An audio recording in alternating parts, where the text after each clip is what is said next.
ठीक है। चलिए हमारा टॉपिक अध्यारोपण का सिद्धांत लिखिए एवं सिद्ध कीजिए, ये मोस्ट आईएमपी टॉपिक है। ठीक है, एक आध बार आया हुआ है, ज़्यादा नहीं आया है ना। ज़्यादा हमारा गोली कवच वाला आता है ज़्यादातर। ठीक है, गॉस थ्योरम का अनुप्रयोग। ठीक है ना। तो हमारा क्या है, देखिए अध्यारोपण का सिद्धांत लिखिए एवं सिद्ध कीजिए, आईएमपी टॉपिक है। ठीक है, ये कभी कभी पूछा जाता है, बहुल आवेशों के मध्य लगने वाले बल के लिए व्यंजक निर्मित कीजिए। ठीक है, तो इसके पहले इसको सॉल्व करेंगे तो इसमें एक परिभाषा के बारे में हम बात करेंगे। ठीक है, क्या बात करेंगे, देखिए किन्हीं भी दो आवेशों के मध्य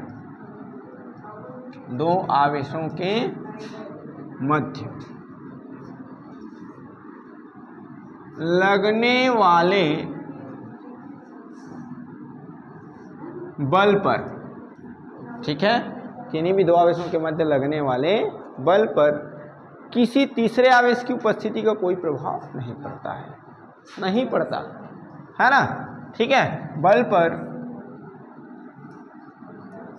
किसी तीसरे आवेश की उपस्थिति का, किसी तीसरे आवेश की उपस्थिति का कोई प्रभाव नहीं पड़ता है। ठीक है, कोई प्रभाव नहीं पड़ता है। अब हम इसको समझेंगे कैसे। मान लो क्या है हमारे पास, ये दो आवेश है ना, ये Q1 और Q2।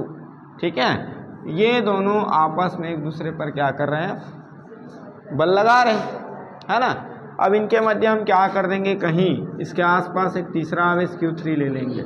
ठीक है, तब इनके मध्य लगने वाले बल का इस पर कोई प्रभाव नहीं पड़ेगा, बल्कि हम बता सकते हैं कि ये दो आवेश इस पर, है ना, अलग से बल आरोपित करेंगे। ऐसे अरे समझ में, अलग से क्या करेंगे, बल आरोपित करेंगे। आगे समझ में है ना। परिभाषा वही बोल रहा है, किन्हीं भी दो आवेशों के मध्य लगने वाले बल पर किसी तीसरे आवेश की उपस्थिति का कोई प्रभाव नहीं पड़ता। तो यहाँ पर हम प्रभाव दिखाए हैं क्या, नहीं दिखाया ना। यहाँ पर देखिए हम दो आवेश लिए थे, है ना, और दो आवेश आपस में एक दूसरे पर बल लगा रहा था, है ना, लगा रहा था, बल आरोपित कर रहा है। और यहाँ पर देखिए आपका एक तीसरा आवेश ले रहे हैं, तो क्या होना चाहिए, ये जो आपका बल सॉल्व जो कर रहे हैं वो हट जाना चाहिए, हटना चाहिए नहीं हटना चाहिए, किंतु ऐसे नहीं होता है ना। बल्कि Q1 जो है Q3 के साथ फिर से क्या करेगा, बल लगाएगा, और Q2 भी Q3 के साथ क्या करेगा, बल लगाएगा। ध्यान रखेंगे। ठीक है, पहले जो बल लगा है उस पर किसी प्रकार का कोई प्रभाव नहीं पड़ेगा। बातें हैं समझ में, है ना। अब हम हमारा मुख्य जो टॉपिक है उस पर चर्चा करते हैं। इस पर चर्चा करने के लिए ये मैं मिटा दे रहा हूँ। ठीक है, ये मैं मिटा दे रहा हूँ, है ना। इसके लिए हम क्या करते हैं, एक डायग्राम बनाते हैं इस तरह से, या हाँ चलिए ऐसे डायग्राम बना लेते हैं ऐसा। ठीक है, 3 डायमेंशन ऐसा एक डायग्राम बना लेते हैं। ये एक डायग्राम बना लिए, ये त्रिविमी है। क्या है, त्रिविमी चित्र बना रहे जिसकी 3 विमाएँ हैं। ठीक है, अब इसमें हम क्या करते हैं, देखिए कुछ आवेश बना लेते हैं, क्योंकि आवेश क्या लिखा है, बहुल आवेश, मतलब आवेशों की संख्या क्या होगा, अधिक होगा, है ना। तो यहाँ पर ऐसे कुछ आवेश बना लेते हैं ऐसे। ठीक है, मतलब आवेश तो ऐसे बहुत सारे होंगे, इसमें मैं एक सिरे पर ही सीधा सीधा बना रहा हूँ ताकि आपको समझने में किसी प्रकार का कोई कठिनाई ना हो। ठीक है, इतनी बात आया समझ में। अब क्या करेंगे, देखो क्या करेंगे, या तो आप इस पर ऐसे कर सकते हो, इसको ऐसे ना करके आप यहाँ पर 3 विमाएँ ऐसे प्रदर्शित कर सकते हो। ये देखो ऐसे प्रदर्शित कर सकते हैं 3 विमा। वैसे डायग्राम हम 3 विमा का बना ही दिए थे। इसको हम ओरिजिन पॉइंट ले सकते हैं, है ना। ये आपका x, ये आपका y और ये आपका z, है ना। उसके बाद आप फिर वही ऐसे कर सकते हैं हम लोग ऐसे। ये आपका क्या हो जाएगा, आवेश, है ना। हम ले सकते हैं Q1 Q2 Q3 ऐसे ले सकते हैं, ठीक है। ठीक, कहाँ तक बहुल आवेश है, n तक हमको ले लेना है। कहाँ तक ले लेना है, n तक हमको ले लेना है, ठीक है। आगे पीछे करके हम ले सकते हैं। चलिए, तो हम मान लेते हैं यहाँ पर ये देखिए कोई आवेश यहाँ पर भी है, ठीक है। ये आपका Q1 Q2 Q3 Q4 dash dash dash Qn, ठीक है, Qn, है ना। अब मूल बिंदु से ओरिजिन पॉइंट O से हम इनका डिस्टेंस देखेंगे, है ना, इनका स्थिति देखेंगे, ठीक है। तो इनका स्थिति, ठीक है ना, इनकी स्थिति हम क्या ले लेते हैं, देखिए ओरिजिन पॉइंट से इसकी स्थिति हम ले लेते हैं R1 वेक्टर, है ना। इसकी स्थिति ले लेते हैं R2 वेक्टर, इसकी स्थिति ले लेते हैं R3 वेक्टर, ऐसे ये आपका R4 वेक्टर, ठीक है। ऐसे ही ये आपका हो जाएगा क्या, Rn वेक्टर, है ना। इनका स्थिति सदिश ले लेते हैं, ठीक है, Rn वेक्टर, ठीक। अब यहाँ पर इनकी एक परिभाषा लिखना है। क्या परिभाषा लिखना है भाई, अभी हम बताए थे कि दो आवेश आपस में बल लगा रहे हैं, है ना। तो यहाँ पर हम अभी बात किए थे कि भाई आवेश Q1 और Q2 आपस में तो बल लगा रहा था, किंतु हम एक तीसरे आवेश को क्या कर दिए, इनके मध्य में ला दिए, तो ये फिर दोनों आवेश क्या कर रहे थे, इस पर बल लगा रहे थे कि नहीं लगा रहे थे, लगा रहे थे। इस स्थिति में हम बात करेंगे कि भाई यहाँ पर जितने भी आवेश हैं, है ना, हाँ इधर थोड़ा सा आवाज़ कम करेंगे, है ना, ठीक है। बनाइए आप अपना सवाल, लेकिन साइलेंटली, ठीक है, कीप साइलेंस। चलिए, तो हम बात करेंगे, देखिए अब क्या प्रत्येक आवेश जो है क्या करेगा, प्रत्येक आवेश जो है किस पर बल लगाएगा, Q पर बल लगाएगा, है ना, ठीक। तो देखिए Q2 द्वारा Q1 पर लगने वाला बल, है ना, Q3 द्वारा Q1 पर लगने वाला बल, इसको आप ऐसे बना सकते हो, ऐसे कोई दिक्कत नहीं होगा, ऐसे, ठीक है। ऐसे ही Qn के द्वारा भी किस पर, ठीक, Q1 पर लगने वाला बल, ठीक है। अब इसको हम इन बलों को क्या कर सकते हैं, F1 F2 करके क्या कर सकते हैं, सॉल्व आउट कर सकते हैं। हाँ एक मिनट, ठीक है। तो यहाँ पर देखिए इसको हम क्या करेंगे, देखिए ऐसे कर सकते हैं, Q2 के द्वारा Q1 पर लगने वाला बल मान लेते हैं F1, है ना। Q3 के द्वारा Q2 पर लगने, सॉरी Q1 पर लगने वाला बल मान लेते हैं F2, ऐसे ही ये आपका F3। अब देखिए बल एक सदिश राशि है, तो इसमें हम वेक्टर लगा सकते हैं, वेक्टर प्रोडक्ट, ठीक है। और ऐसे ही आपका हो जाएगा क्या, Fn वेक्टर, ठीक है, Fn वेक्टर, ठीक। किसी का कॉल आए और मोबाइल बंद हो जाए तो आप बताइए, नहीं तो पता चलेगा हमारा वीडियो जो है, टॉपिक जो है अधूरा रह जाएगा, ठीक है। अपना पुराना वाला मोबाइल जुगाड़ करके रखना पड़ेगा कॉल के लिए बंद हो जाता है ना, परेशानी हो जाता है ना भाई, ठीक है। तो हमको भी समस्या ना हो, आपको भी समस्या ना हो किसी प्रकार से। तो बात आया समझ में,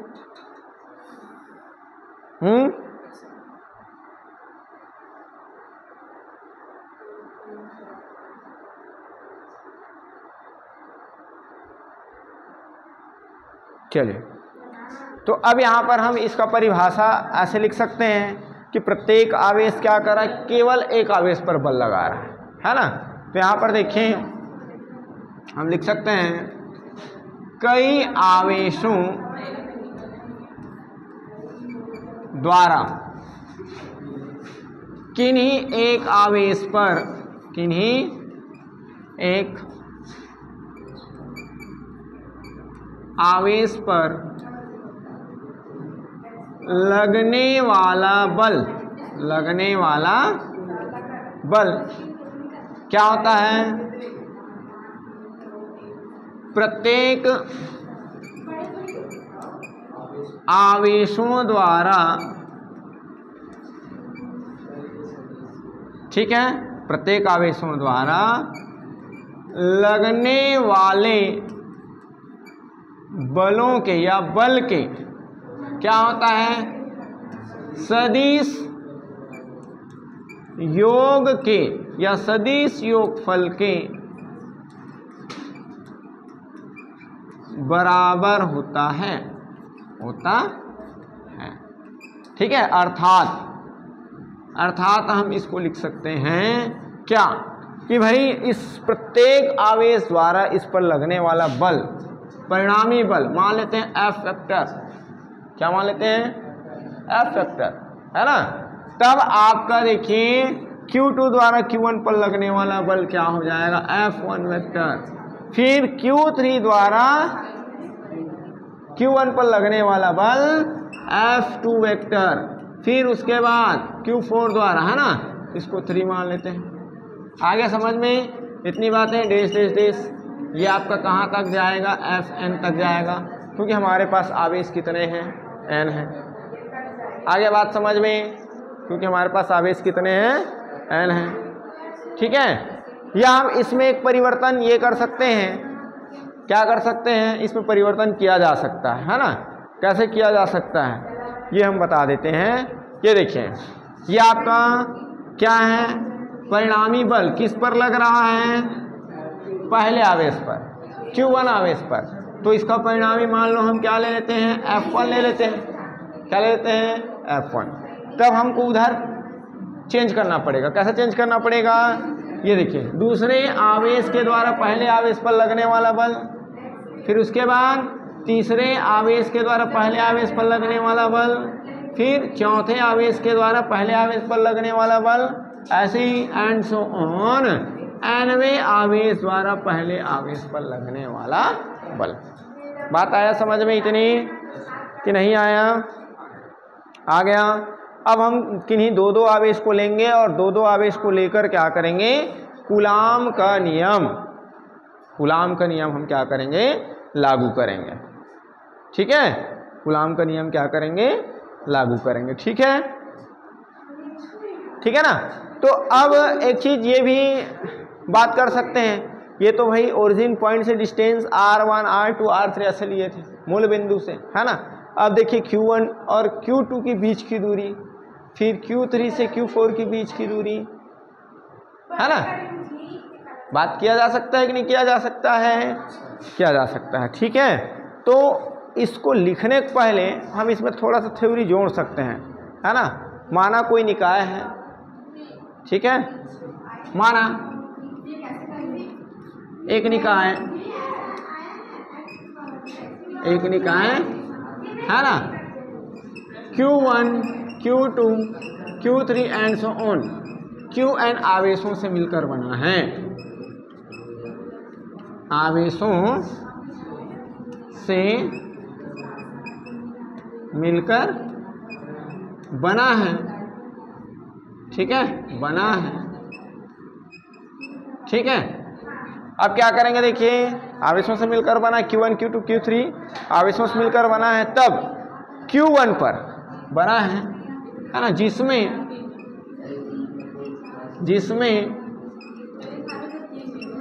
आवेश Q1 पर आवेशों, बातें नहीं, आवेशों, पढ़ाई कर लें पहले, है ना, किसके द्वारा, Q2 Q3 Q4 and so on, Qn द्वारा लगने वाला बल क्या हो, F12 वेक्टर, F13 वेक्टर, है ना, F14 vector and so on, F1n vector है, ठीक है, इतनी बातें हैं समझ में। तब कूलाम के नियम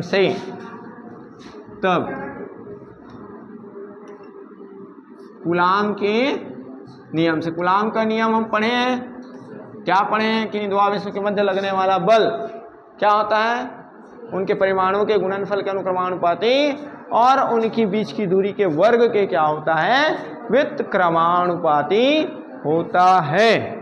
ठीक है, तब हम देखिए कूलाम का नियम किस पर बात करेंगे, देखिए Q2 और Q1 पर बात करेंगे। ठीक है, तो आपका क्या हो जाएगा, Q2 द्वारा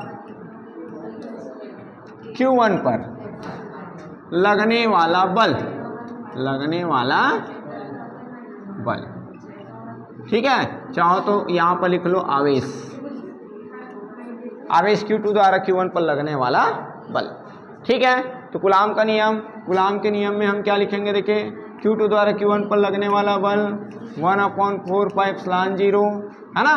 क्या होता है, देखिए Q1 Q2 दो आवेश होगा और उनकी बीच की दूरी, तो इनकी बीच की दूरी को क्या ले लेंगे, क्या ले लेते हैं, दो आवेश है 1 और 2, तो R12 या 21 जैसा आपके बुक में लिखा हो वैसे अपन ले लेते हैं।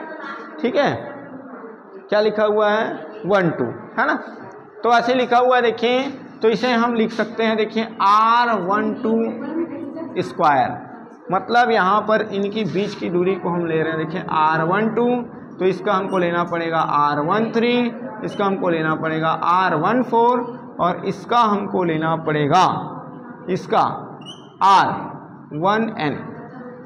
ठीक है, दो आवेशों के बीच का डिस्टेंस। ठीक, ये आपका आ जाएगा, इसको हम समीकरण नंबर 1 दे देंगे, ये आपका समीकरण नंबर 2। ठीक है, पुनः या इसी प्रकार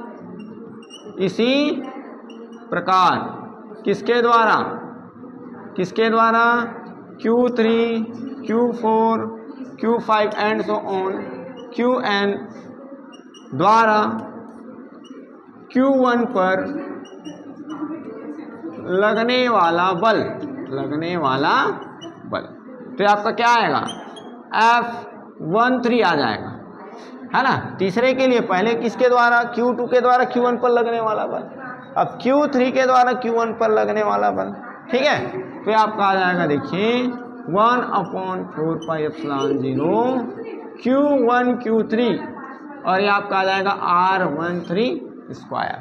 आएगा कि नहीं आएगा, आगे क्या आएगा, इसको समीकरण नंबर दे दे 3, आगे आपका आएगा R14 वेक्टर इज इक्वल 1/4π, ये आपका ε0 फिर Q1 Q4 अपॉन R14 का स्क्वायर। आएगा से कि नहीं आएगा, आएगा। ठीक है, ऐसे ही एंड सो ऑन डेस डेस डेस, किसके लिए, एन के लिए बात करेंगे, तो ये आपका F है ना 1n, फिर आपका 1/4πε0 Q1 Qn अपॉन क्या हो जाएगा R1n स्क्वायर, समीकरण नंबर 4। इन मानों को अब इसमें क्या कर देंगे, पुट कर देंगे। ठीक है, चलिए जगह नहीं है, अब नोट करोगे तब आगे हो पाएगा।